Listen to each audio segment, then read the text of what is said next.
Thank you. Let's go right back to the questions. Thank you for your patience. Hi, Andrew. My name is also Andrew. Okay, Andrew, yes. Good evening. My question is this. While I understand that you have various interests to protect and promises that you've made, Thank you. I want to try to ask a question that won't be too complicated for you to answer. So I'm going to try to make it a yes or no question. While you have various collaborators, that seems apparent. Are you the person who's sitting on the stage right now, the voice that you're about to answer my question with? Is that the same voice that has appeared on the 3 Andrew W.K. albums? Good question. Thank you. Yes. Woo.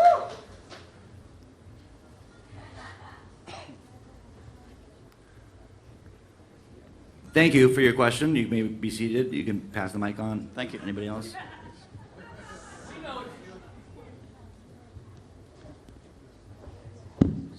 One second.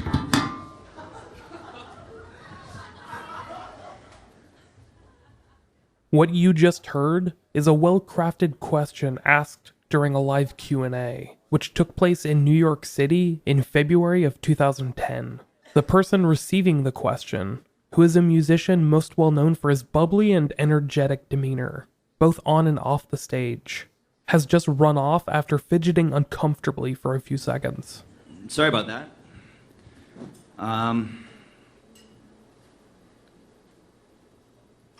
Then he returns from backstage.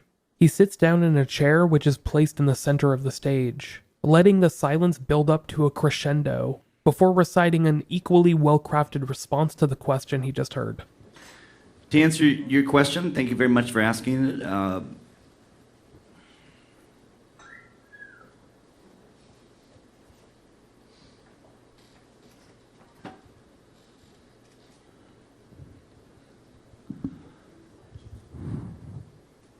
To answer your question, I am Andrew W.K. I am the same Andrew W.K. that has been here from... I am the same Andrew W.K. that has been here from the beginning. I am the same Andrew W.K. that you have seen on all the albums. I am the same Andrew W.K. that has existed and performed for you at all concerts and appearances, including this one. I am the same Andrew. I am Andrew W.K. I am the same Andrew W.K. that has appeared through at all Andrew W.K. related appearances. Thank you. Next question. Thank you.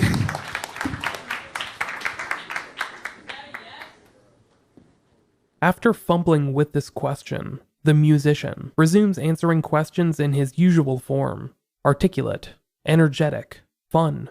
But that seemingly innocuous question, asking him whether or not he was the same musician that had performed early on in his career, left him stumped. For a few minutes, during this 2010 Q&A, this performer was left speechless.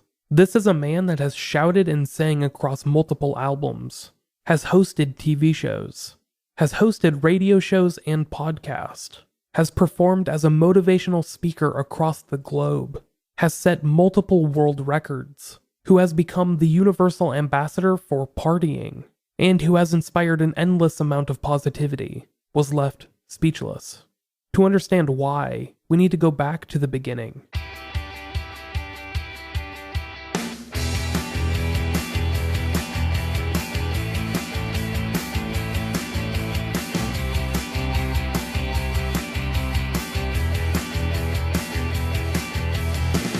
Andrew Federley Wilkes Cryer was born on May 9th, 1979, in Stanford, California.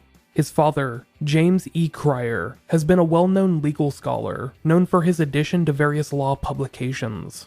When Andrew was younger, the family moved to Ann Arbor so that his father could become a law professor at the University of Michigan's law school. While living in Ann Arbor, Andrew became enamored with music. His earliest memories of music are derived from the family's trips to midnight mass, but he would begin taking piano lessons at the University of Michigan School of Music at the age of 4. Over the next decade, Andrew would continue to study music, focusing primarily on piano and keyboards. He began reaching out into all manners of instruments, learning how to play guitar and drums, among others, but piano remained his one true love. It was often his escape from the stresses of life. While in elementary school, Andrew shared a class with 2 other boys named Andrew. This eventually led to all 3 of them receiving nicknames. Our Andrew, of course, would just add an abbreviated form of his last names to his first name, leading to his eventual alter ego, Andrew W.K.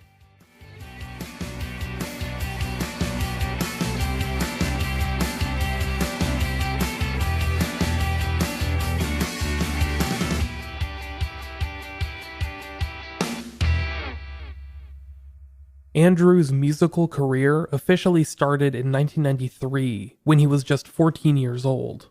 He began playing for Detroit-area punk rock and heavy metal bands, exploring the more extreme musical interests that he had. This is where he began branching out musically, playing guitar in some bands while adding his keyboards or vocals to others. At around the same time, he also started a solo venture called The Ancient Art of Bore, abbreviated as AAB, which was defined as noise rock. This is where Andrew got to explore his more weird, obscure musical interest, which would later actually define his career. In 1998, following his graduation from high school, Andrew moved from Michigan to New York City, where he began working towards his musical dreams. While working as a bubblegum machine salesman, a parking lot attendant, and a waiter, he performed on every possible occasion.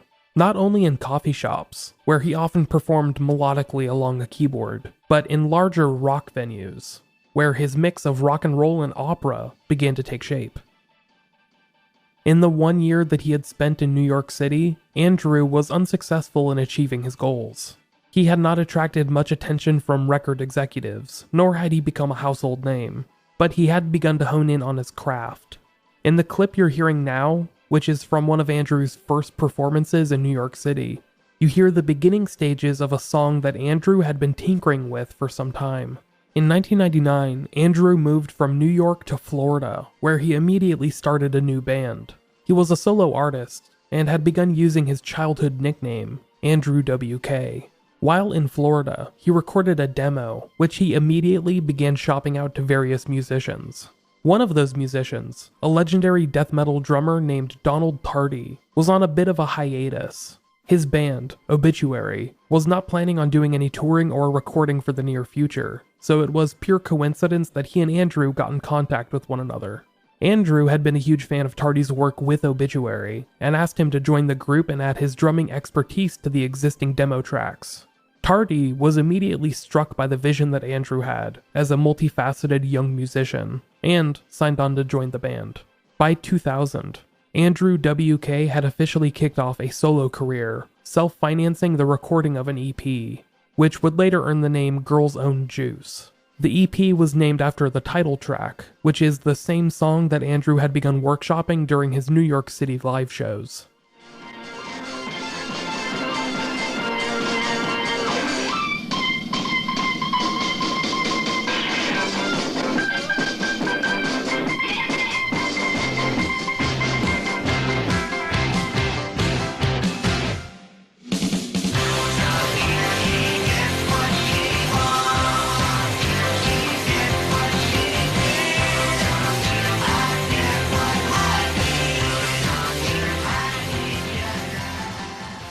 On this EP, the band name and the EP title were shortened into one abbreviation, AWKGOJ. Following its release, Girl's Own Juice was mailed out to label executives, which began to build up a buzz to the burgeoning musical act.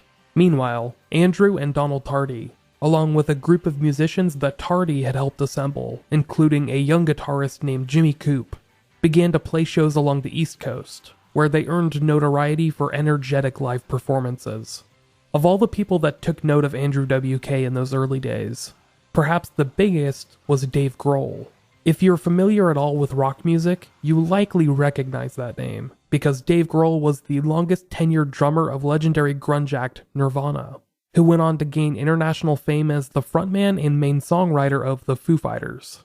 At this point, 2000, Dave Grohl was well established in the rock world, and he took a liking to the operatic rock sound orchestrated by Andrew and his newfound band.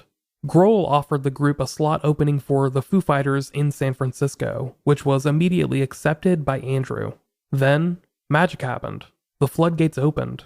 Record label executives began to show a significant amount of interest in the band, with the Island Def Jam Music Group extending an offer to Andrew W.K.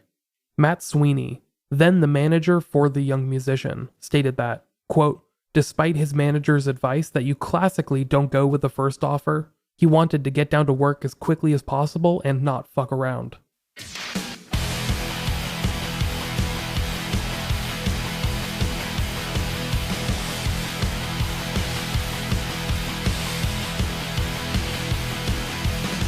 In 2001, Andrew W.K. released his debut studio album, titled I Get Wet, through Island Records.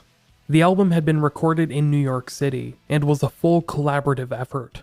The songs had been written by Andrew himself, but the recording utilized a full band and featured dozens of contributors, which included musicians, engineers, and producers. One contributor, listed in the album notes as an executive producer, was an individual named Steev Mike, but more on them later. I Get Wet was released in Europe on November 13th, 2001, and would be released in North America and the rest of the world just months later, in the first quarter of 2002. The first single, called Party Hard, had been released in October of 2001, and immediately put Andrew W.K. on the map. The album became infamous for its cover, which featured a bizarre profile of Andrew. His hair, long and greasy, his white t-shirt, soiled with dirt and grime, and his face, covered in blood, which was pouring out of his nose and down his chin. It would later be learned that Andrew had actually broken his nose with a brick during the photo shoot for the album, and then augmented the blood with animal blood from a butcher when he did not get the desired effect originally sought. I Get Wet debuted at number 1 on the US Billboard Top Heat-Seeking charts, eventually rising to number 84 on the Billboard Top 200. It was a critically acclaimed album, which was touted as a perfect mixture of Motorhead, Ministry, and Meatloaf. Those that enjoyed the album touted its simplistic songwriting, which meshed together fun, silly lyrics with a polished, highly produced operatic rock sound. This was the desired effect, as Andrew had himself wanted to create an album where every instrument, including the vocals, blended into the rest of the mix. He said that he wanted it to sound like one instrument, instead of a sum of its parts. Critics of the album said that the theme of the album, which was centered around partying, was rather childish and immature. Some of these critics touted the positive message underneath, but thought that the end result was rather dumb and simplistic.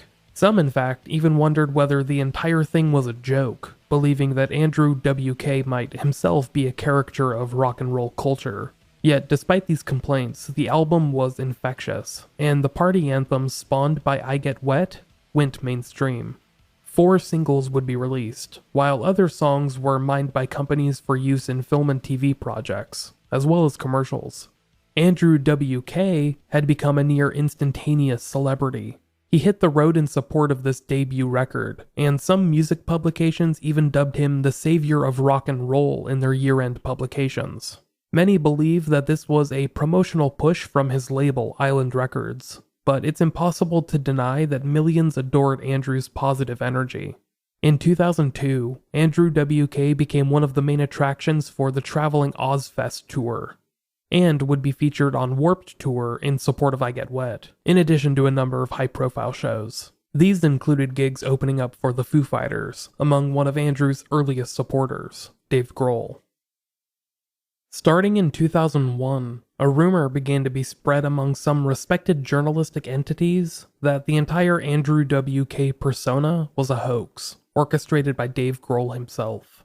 These early theories floated the idea that Steev Mike, the listed executive producer of Andrew's debut album, was none other than Grohl. In a 2001 article featured in UK's The Guardian, this theory was kicked into the mainstream. Quote, one music biz conspiracy theory currently circulating suggests that Andrew W.K. is an elaborate hoax devised by former Nirvana drummer Dave Grohl. Then, just weeks later, a similar rumor was floated by the BBC in an article of their own. Quote, The rumor is that Andrew W.K. is a none too elaborate joke foisted upon the world by ex-Nirvana drummer and Foo Fighter Dave Grohl. Gossip hounds reckon Grohl penned the WK anthems for a laugh and got Andrew the long-haired sex god to front them. The quick timing of Andrew's emergence into the music scene, going from zero to rock hero in just a few months, made many suspicious that there were nefarious forces at work. These type of rumors centered around Dave Grohl, an early supporter of Andrew, but would morph over time, sharing only the same principal thought, that Andrew W.K. was a collaborative effort, a phony, a fraud, a hoax. All right, everybody, this is very cool. My next guest is here with a song from his new album, The Wolf. He'll be appearing Monday night at the Chance in Poughkeepsie, New York. Real thrilled to welcome Andrew W.K. This song is for anybody who never believed in music. Let's get it going. Your rules. Andrew W.K. had become a household name throughout 2002, touring in support of his debut album, I Get Wet. But every musician knows that one album can only get you so far. The record label will often expect a quick turnaround for the second album, and Andrew went into the studio in 2003 to begin recording, hoping to avoid the sophomore slump. Unlike the first album, which featured a full backing band and a number of musical collaborators, his second album was a purely solo effort. And by that I mean that Andrew decided to record every instrument himself. Vocals, guitars, bass, drums, piano, and even synthesizer. He still had a full staff working on the technical side of the record, such as engineers and producers, but Andrew insisted on doing all of the recording himself. Andrew's second album, The Wolf, was released on September 9th, 2003, by Island Records.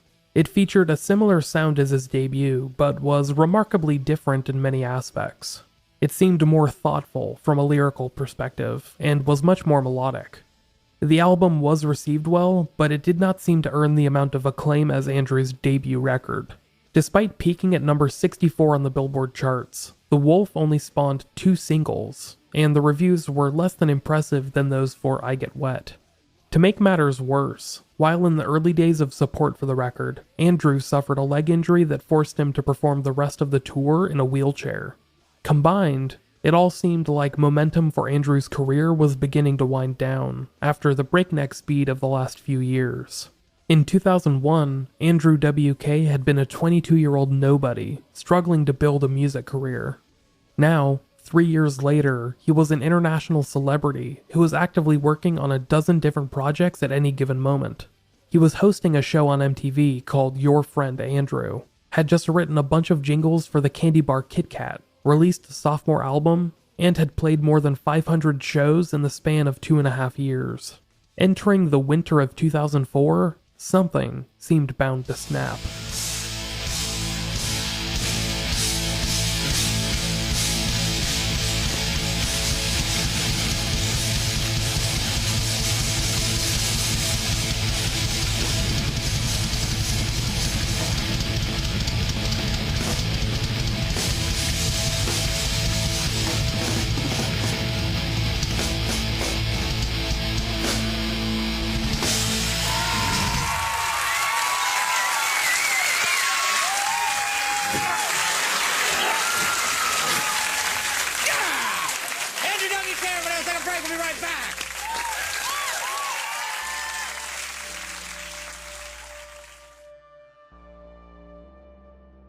On December 17th, 2004, Andrew W.K. was scheduled to play a gig in Elizabeth, New Jersey.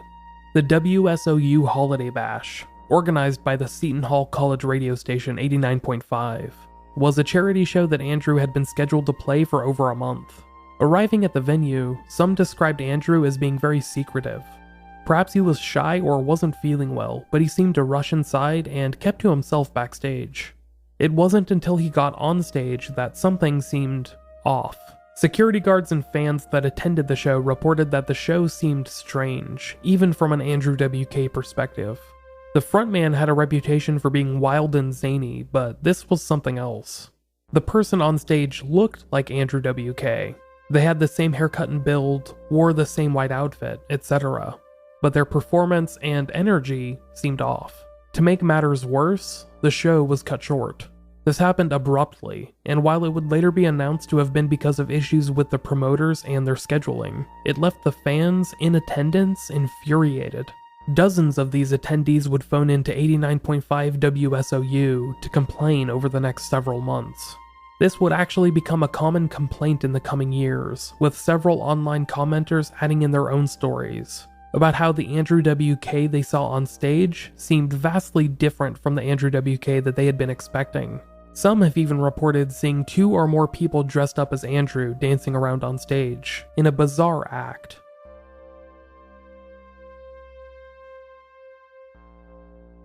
AWK World was a website created by Andrew W.K., which allowed him to communicate directly with his fans in the early days of the internet. On this site, Andrew had a Q&A section where fans could leave him questions, which he would usually answer in a punctual manner.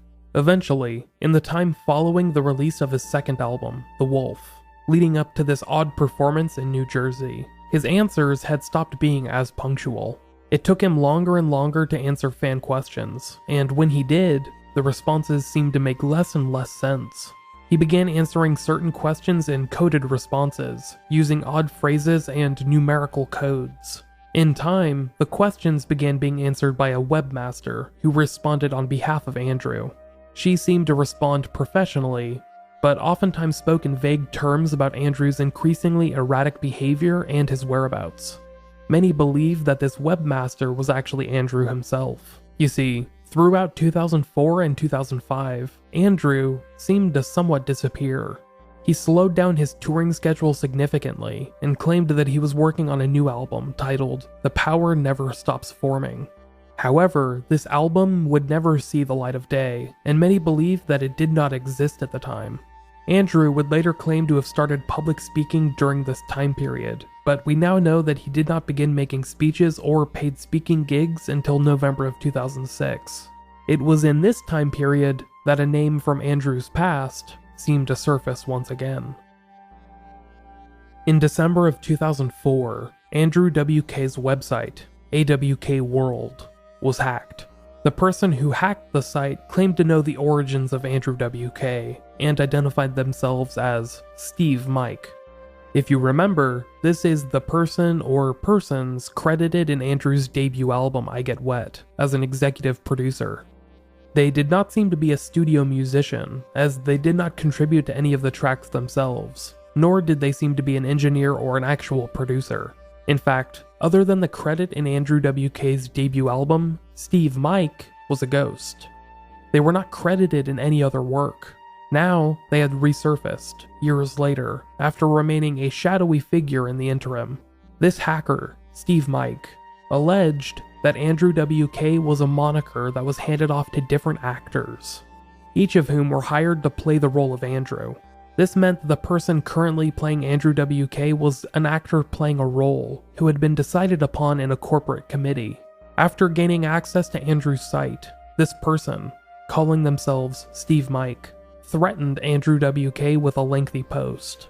Quote, "I've been giving your fans bits and pieces, hoping you'd come to your senses and stop trying to squeeze me out. Well, you haven't responded to my initial request and you forced me to make threats. When you act unprofessional, so will I. Now I have no choice but to let the facts speak for themselves." In this post on Andrew's website, this mysterious individual laid out this information to listeners and supporters, many of whom had been wondering where in the hell Andrew had actually come from, and how he had gone from nothing to record label darling in a matter of months. Quote, "I never wanted it to come to this, but I can no longer wait in the background and ignore your complete disrespect. Our choice to let you enjoy the spotlight while I create the magic leaves me almost helpless. You will not force me to expose myself until I expose you first. I have no choice but to let the world know you are a backstabbing fraud." Whoever this person was, they seemed personally offended by recent actions taken by Andrew, and were looking to destroy his reputation in at least one avenue. It would take some time for Andrew himself to make a response, and discover the message left behind on his own website. When he did respond, his response seemed strange in its own right, and it did very little to quell the rumors now being spread among his own fans. Quote, "Please don't believe Steev Mike. I used to call myself Steev Mike a long time ago, and it's nothing now. Someone is trying to confuse you and make me look bad. Like a relationship gone bad. Someone is pretending to be me and the Steev Mike guy. I don't understand why people are close. I know you're reading this. Whoever you are, we'll find you. I've made the following decisions. I've now completely removed myself. The music is all that matters for all of us, and that's what I am. I have the best feelings about all of it because I know that it's right. We're stronger now more than ever, and it's only because of one thing. We're still going. Long gone." In addition to using all caps for 3 entire sentences and spelling the word long with 7 O's, the response was capped off with a, quote, "Sincerely, Andrew W.K." Whatever doubts that fans and listeners had had in the aftermath of the Steev Mike post were now doubled. Many became worried that Andrew W.K., this prophet of positivity and partying, was falling prey to either mental illness or a weird blackmail scandal. But as time would go on, it began to enter the minds of some that this might be an intricate, well-orchestrated hoax, which would take years to unravel as the career of Andrew W.K. began to ebb and flow. One of the major theories surrounding the Steev Mike hacking incident was that a former bandmate might have been responsible. Former guitarist Jimmy Coup was a prime candidate, whose name was thrown around on certain websites, based on his less than ceremonious booting from the band a year or so prior. Jimmy Coup was one of the musicians recruited by drummer Donald Tardy in 2000, when Andrew was gathering musicians in Florida for his first EP. By all reports, Coup was integral to the sound that Andrew would later embrace on his debut album, I Get Wet, and helped shape the band's sound around Andrew's vocals.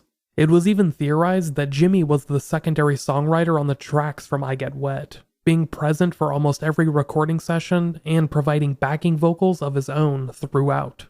In 2003, right after the release of The Wolf, in which Andrew removed the band from the songwriting and recording equation, recording everything himself, Jimmy Coup was fired from the band. He was later interviewed about how he had met Andrew and how their relationship proceeded over the next few years.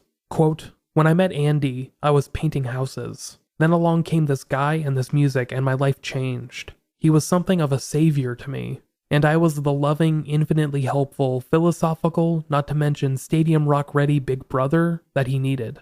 I think as things went along and the Andrew W.K. thing started to succeed, Andy started feeling pressure from everywhere, which is normal in the business. I have never seen anybody work so hard on the details, but he would just not share the burden. And if you've ever been in a similar situation, you know that the person with all the pressure eventually feels like he's doing all the work. That's when the problems begin. I was definitely an integral part of Andrew W.K. I gave everything of myself for the first record and marathon tour. Not just singing all over the place, but I also took care of Andy so he could make the best record possible. We could not wait to finish so we could go out on tour, and neither of us had even met the rest of the band yet. Andy was like a racehorse, and I felt like I was watching over a winner. I got us to the gym on a regular basis, cooked us healthy meals every day, made sure he got a little fresh air and sunshine, and when needed, made him laugh. And I helped him communicate his ideas with the other people involved in that record and tour, which was possibly the most work of all. But on the second record, I was asked to do nothing. I was like, huh? What happened? Needless to say, I found it difficult to get motivated to jump, kick, cheer, and believe in the whole thing after that. I naturally felt like I lost an important connection with it all. So maybe I was just a hired gun all along, and I was the last one to know. Jimmy Coup seemed to express his belief that he was a major component of the writing process on I Get Wet, the only album in which the entity Steev Mike is credited. Perhaps after being technically fired from the band, as he later put it. He had an axe to grind and took it out a year or so later, in December of 2004, when the Steev Mike entity appeared once again and seemed to put up some roadblocks in Andrew W.K.'s music career.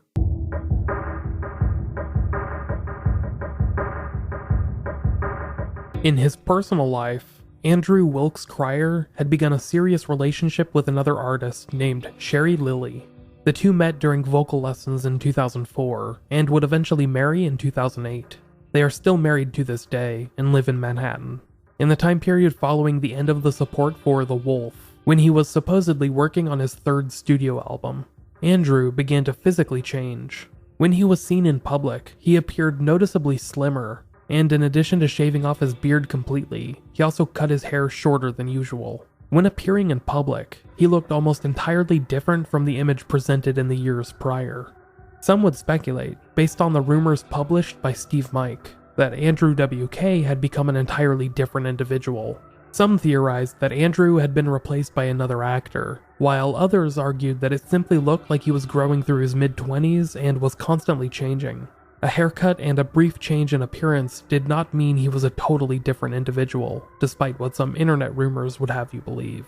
However, this time period, 2005 going into 2006, was known for a number of cryptic pieces of work going mainstream. In addition to Lost becoming the biggest show on TV, and The Da Vinci Code becoming a best-selling book and a popular film franchise, many thought that this internet hack of Andrew's website might have been an intricate PR stunt orchestrated by Andrew and his marketing team to keep his fans interested while he took a short break. Perhaps there was even legal trouble unfolding behind the scenes, due to drama with an individual or collective known as Steev Mike, but many people would theorize that Andrew himself was behind the entire incident.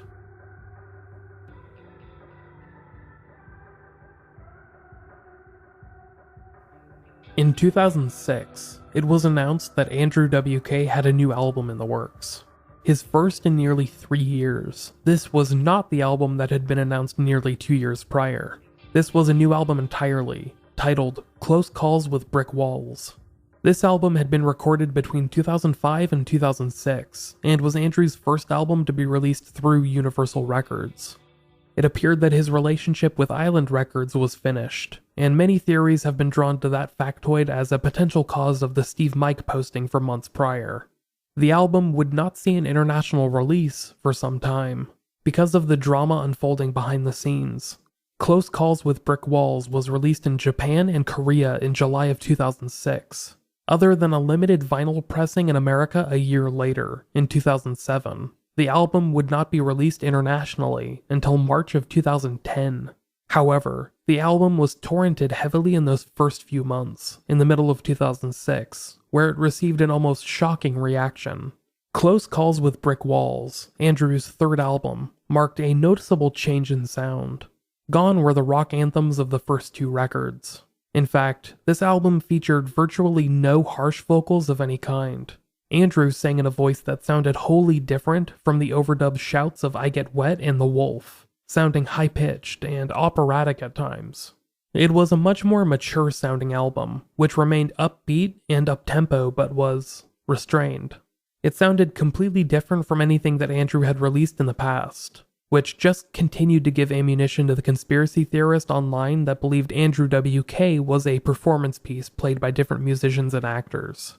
However, it's also possible that this album was more in line with what Andrew Wilkes Cryer had imagined early on in his career.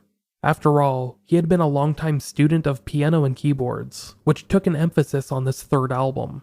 Maybe the record label did not want this type of music, and instead of announcing to the world that he had possibly been dropped from Island Records, Andrew and his marketing team worked up the entire Steev Mike situation. Over the next 2 years, Andrew began to explore a career beyond music. He began contributing written pieces for magazines and other publications, had started traveling as a motivational speaker, giving sermons and speeches about his unique blend of positivity and partying, and he had begun making random appearances on TV programs and other broadcasts. This is all in addition to his extracurricular musical work, which had seen Andrew involved in multiple projects, as a guest collaborator and producer. He had even published a live DVD of his shows a couple of years prior. It seemed like the Steev Mike issue from a few years prior was behind him now. Andrew had seemingly moved on, and had publicly ignored those questions in the years since. His career was moving on, even though it seemed like music was becoming less and less of a priority for him. On September 19th, 2008, Andrew brought his public speaking tour to London, where he was leading a discussion at Madame Jojo's, a legendary Soho nightclub. The press release and promotional material for this event boasted that even Andrew did not know what he was going to be discussing. That became quite clear early on in this speech. I'm actually not Andrew W.K.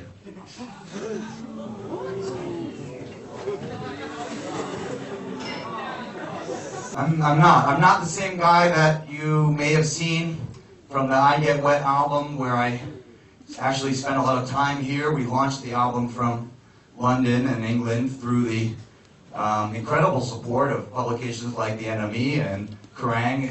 I'm not that same person. And I don't just mean that in a philosophical or conceptual way. It's not the same person at all. Do I look the same as that person? Oh, similar. Oops. Well, moving on. What I mean is that since that time, I have changed. And for any of you that happen to be there during that time, perhaps you have changed as well. And I would like to think that we're not the same people at all. And again, not just conceptually, but very literally, we're not the same people, that I'm a completely different entity. Not to discredit what I've done before, or what Andrew W.K. has done before, whoever that person was. We want to be able to give ourselves the freedom to change. And I come here in the spirit of that freedom, which is not to deny the importance of whatever we've done before, or the value of whatever we've done before, or the quality of whatever we've done before, whatever we experienced before. I mean, just here in the spirit of freedom. And to me, human beings, have a capacity to indulge in all the freedom that the concept of freedom gives us. And so I'm here in that spirit. And I think that freedom is sort of hand in hand with the idea of joy. And songs like Party Hard that Andrew W.K. has done, songs like I Get Wet, or Party Till You Puke, or Totally Stupid, whatever songs have appealed to you that Andrew W.K. has presented, I'm here in the name of that joy. But I'm not Andrew W.K. as far as that goes. Andrew seemed to be speaking metaphorically, in referring to himself as a different person altogether. However, the way in which he decided to word this, speaking almost literally instead of figuratively, did nothing to alleviate the confusion about his identity.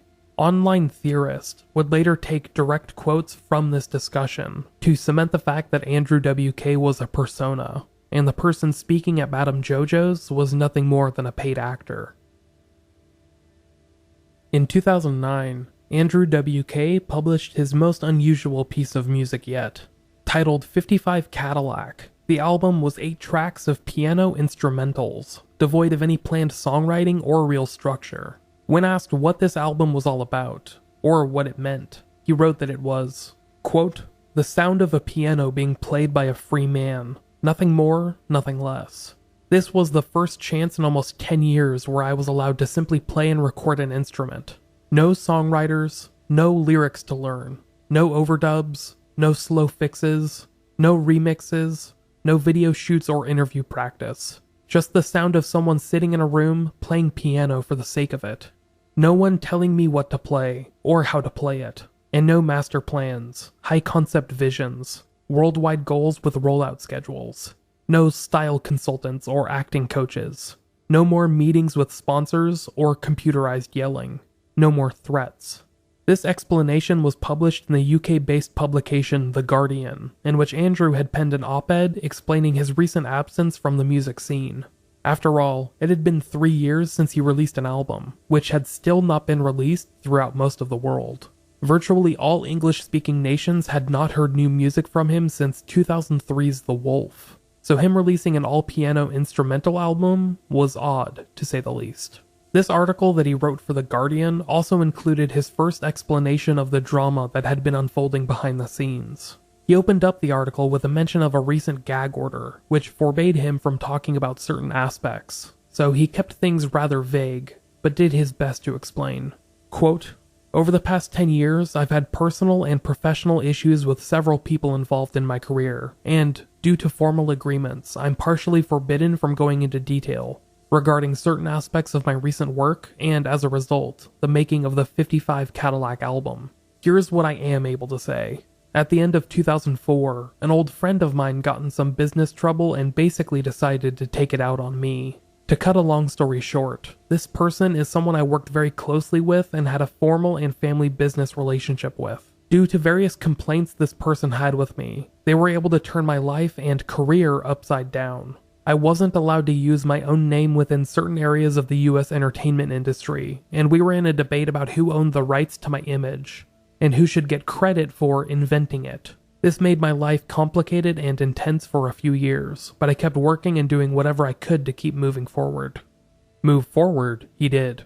Through 2009, Andrew W.K's legal drama seemed to become a thing in the rearview mirror. Despite keeping a relatively low profile in the years prior, he began exploding out into new avenues of the entertainment industry. In 2010, Andrew's album, Close Calls with Brick Walls, was finally released nationwide, as well as an album of rarities titled Mother of Mankind. That year, he also headlined Warped Tour, and began making tours a regular thing moving forward.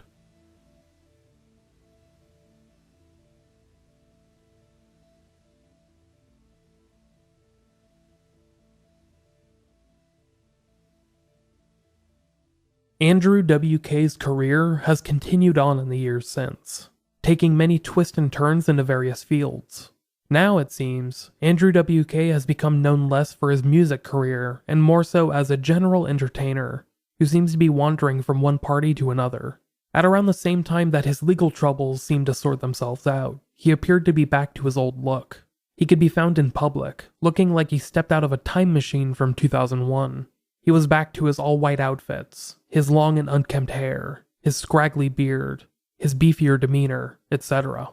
He has since appeared as a guest or a correspondent on numerous television programs, including Red Eye, The Daily Show, Kathy Griffin, My Life on the D-List, and countless others. He has become a regular presence on Cartoon Network, and even hosted a show between 2009 and 2011 called Destroy, Build, Destroy. Andrew has appeared on various podcast and internet shows, including Welcome to Night Vale. He has even hosted a radio program on Glenn Beck's network, The Blaze, where he discusses the party philosophy he has honed in on over a decade of public speaking. Oh yeah, did I mention that he still regularly gives motivational speeches? He does that. Here he is in a 2015 video, speaking to an audience at Oxford University. So I think partying is just being in a state of gratitude and doing something about it. Partying hard is when you do it with a lot of effort and intensity, you know. When you don't have any sleep and yet you get up and keep working at something because you're excited about it. To follow truly what you feel you were put on earth to do, you know, is partying at its best, I think. And if you feel bad, you know, that's all part of it. I mean, the hangover from partying, whether it's caused by substances or not, is all part of the, you know, the fantastic dynamics. Life isn't always supposed to feel good physically necessarily or emotionally, and it's that full range, that full spectrum that makes it so satisfying. You know, that's how we can tell we do feel good when we do, because we don't feel like we did when we felt bad. If you always felt good, then probably wouldn't feel very much. Andrew has become well known for his image as a cheesy yet infectiously positive entertainer who seems to spread cheer like the Mr. Rogers of partying. He seems to just do things because he wants to do them. In 2012, he hosted a Taco Bell party where he used his unlimited Taco Bell gift card, which he does have by the way, to purchase over $1,800 worth of Taco Bell. Then he proceeded to just post up and give out free Taco Bell to willing recipients who wanted to have fun with him. That same year, 2012, saw Andrew give an hour-long presentation at the nation's My Little Pony convention, just because he could. In 2013, he broke the world record for the longest drum session by playing the drums for over 24 straight hours. In 2016, he announced that he was starting a political party called the Party Party. I'm serious, he did all of these things. They almost read like celebrity Mad Libs. However, one thing you may notice is that there wasn't really any music being listed in those years. He had released some odd material in the years since, such as a cover of Gundam songs and an odd single here or there, but he wouldn't release another full album until just recently. My name is Andrew W.K, and we came here to party. Whoa!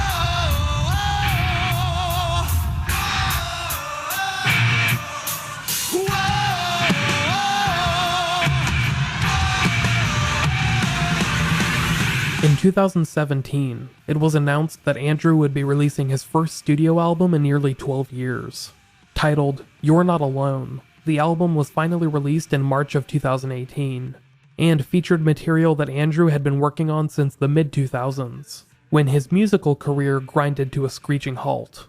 Fans and critics alike were gifted with an album that seemed to blend together all of Andrew's prior musical interests, mixing together the rock anthems of his first 2 albums with the more unusual melodic material of his later work.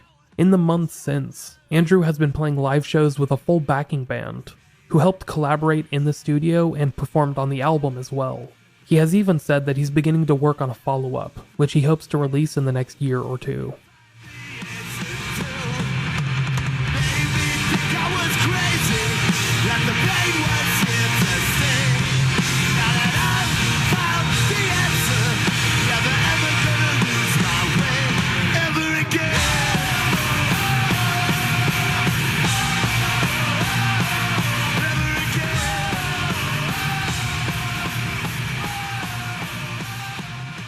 The Steev Mike fiasco has continued to linger over the career of Andrew W.K.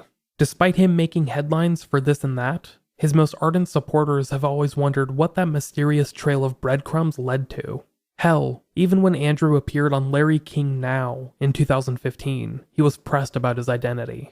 Before we get into some other topics, we announced you were going to be here. We got a multitude of blogs and websites dedicated to saying you're a fraud. There are a variety of theories regarding your identity, many claiming that you're no longer the same Andrew W.K., that somehow in the middle of the year 2005, the original Andrew W.K. went somewhere and a new Andrew W.K., that you're not the same person you were. How do you respond to all of this, which is a mystery to me? Well, I guess I'm always dreading someone asking about this, and especially someone of your stature, but I'm glad in a way as well. I think these sorts of things, first of all, to anyone who's not familiar with me, why does it even matter? And it really doesn't, even if you are familiar with me, because what I hope people take away from me doesn't have to do with whether I even exist or not. For example, this is how I've thought about it to try to make myself feel better about these accusations. If you don't believe that Santa Claus exists, it doesn't mean that the joy that you would receive from the idea of Santa is any less valid. But how did all this start? Why did they think that you were not the original you?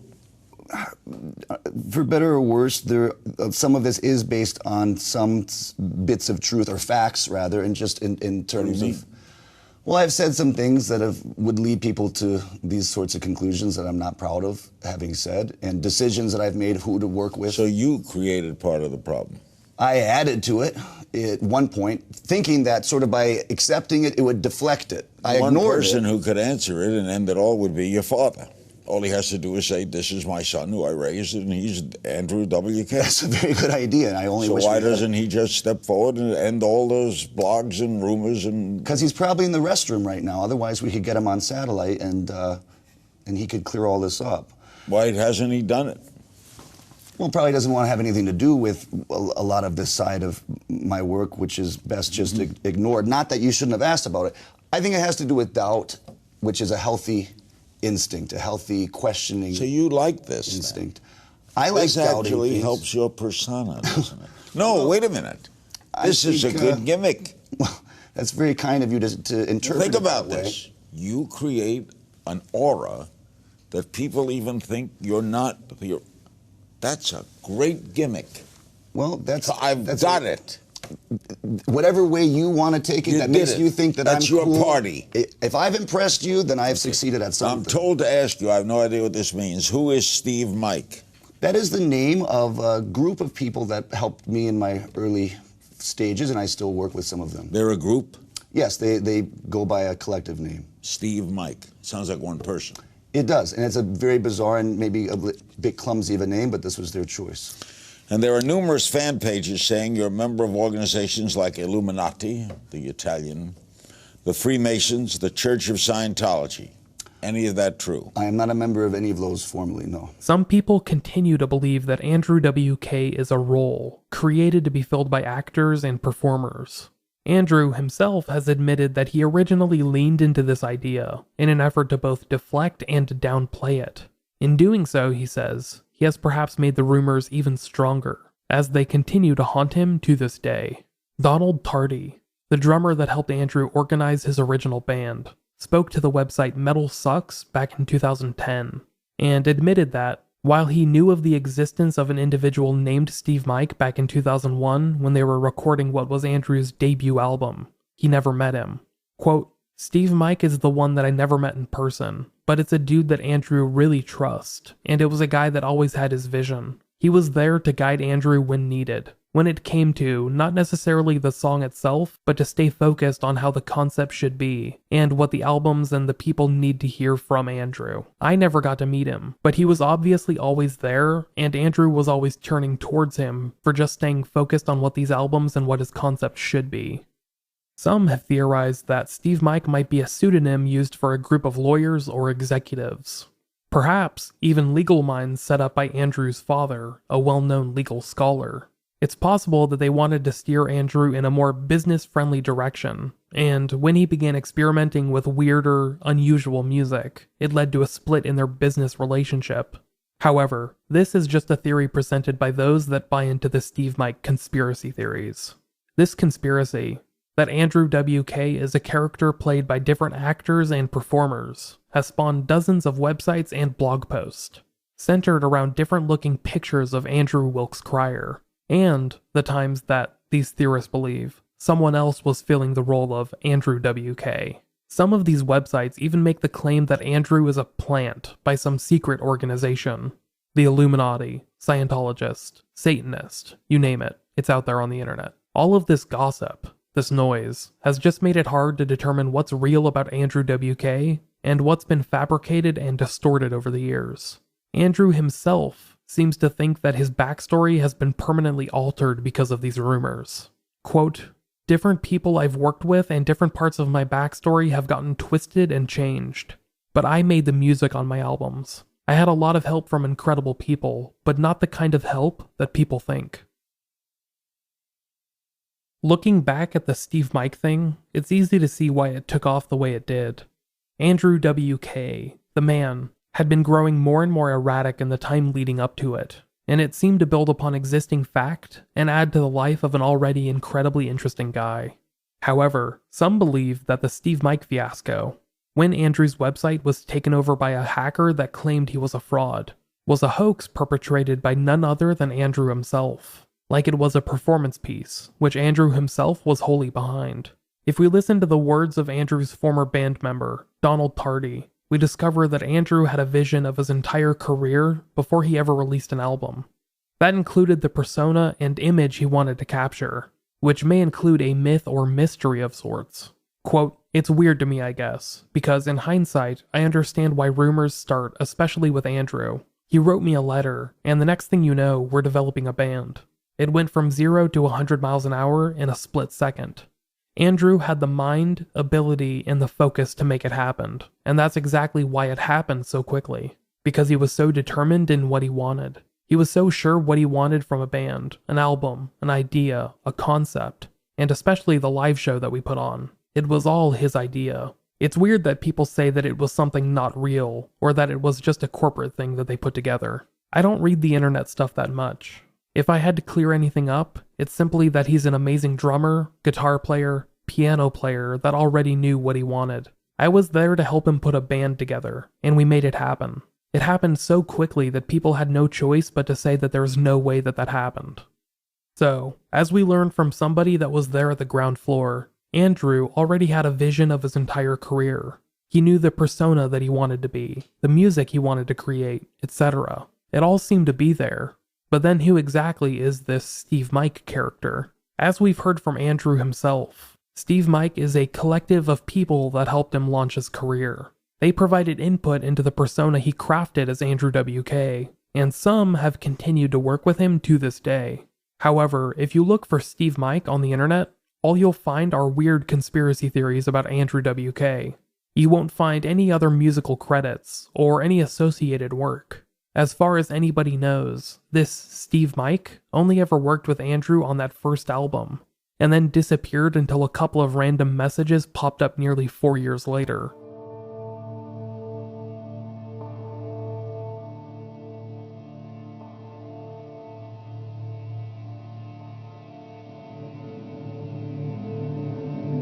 Whether or not the Steev Mike hack of Andrew's website was real or not, and whether or not Andrew has been in on it from the start, I think we can all agree that he has, without a doubt, fed the flames of this hoax for over a decade now. Ever since the Steev Mike incident happened, Andrew has continuously filled his music videos with odd imagery, which point to an Illuminati-esque conspiracy theory. Some consider this silly fan service, while others consider it Andrew's version of cultivating these theories, allowing them to grow larger than life. When asked about who Steev Mike is, Andrew has always danced around the question. He has said that it is a collective of people, but refuses to say who they were exactly, or what role they had in his development. Some have floated the idea that Steev Mike isn't so much a collective or an individual, as much as it is another character. In this theory, Andrew W.K. is a character that promotes positive changes. Perhaps Steev Mike is the other side of that coin. Perhaps Andrew crafted this character to rid himself of negativity, and has lived his life in a public setting as an Andy Kaufman or Stephen Colbert-esque character in the years since. This would make the entire Steev Mike fiasco, in essence, a myth-building exercise for Andrew, and it would give young people and millennials a Paul is dead type hoax of their own. This can perhaps be tied back to Andrew's earliest goals, all the way back in high school. A former classmate of Andrew's commented online in an anecdote about him planning this years beforehand. Quote, "One day in the acting class, the teacher had us all stand up and talk about what our dreams for the future were. Most of the kids say, to be a famous actor. One other girl said, to be a star on Broadway. And I said, to make movies. Andrew went last, and stood up and said, very slowly, I want to craft my own non-existence. The teacher asked him what he meant, and he said, exactly what I said. The teacher was clearly annoyed and the whole class rolled its eyes because Andrew was always saying weird stuff that made no sense. I thought what he said sounded cool though, so after class, while we were walking to our cars, I asked Andrew how he was going to craft his own non-existence. I don't remember what he said word for word, but essentially he said, first I'm going to make myself undeniably exist as a recognizable and identifiable form. And then I'm going to spend the rest of my life working to eliminate it and prove that its existence was an impossible illusion all along. But because people have already seen it, they will experience the sensation equal to maximum pleasure. Obviously, this account would add a lot of validity to the theories that Steev Mike was just a hoax, an alter ego used by Andrew to drum up publicity or confusion among his fanbase. However, it's just one online post, made by an unknown entity. It could even be from Andrew himself. Thankfully though, Andrew himself has made similar public comments over the years. Take for example, the following quote, which is taken from a 2015 interview with Vanity Fair. Quote, in high school, that's when I realized that there was this whole other dimension of the world that was based on penetrating it and twisting it and distorting it and going after it in bizarre ways. I don't know if there's a word to sum all that up. A whole side of culture that was specifically based around blowing your mind, freaking yourself out and getting way out into the outer zone. Feeling strange, basically. And I was completely and immediately enamored with that feeling. Not understanding. Confusion. How it felt good to not understand. How that made things bigger and more full of possibility.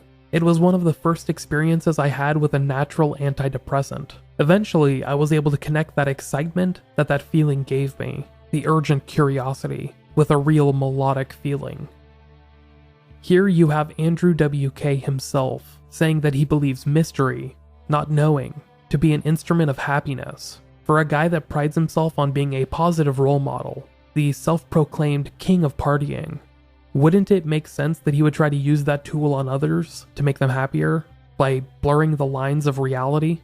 Before I wrap up this episode, I just want to include one more quote. It's not from a newspaper article or anything like that. It's a song lyric from Andrew W.K.'s most recent album. The song is called The Party Never Dies, and I think that Andrew intentionally wrote the lyrics to provide a glimpse into the duality he perceives in life, and, perhaps, the legacy that he wants to leave behind. The child was born into a world of love, into a world of pain, into the night, into the sun and rain. The child was torn between the black and white, between the wrong and right, between despair and pure delight. The child of mysteries, the child of lies. The party never dies.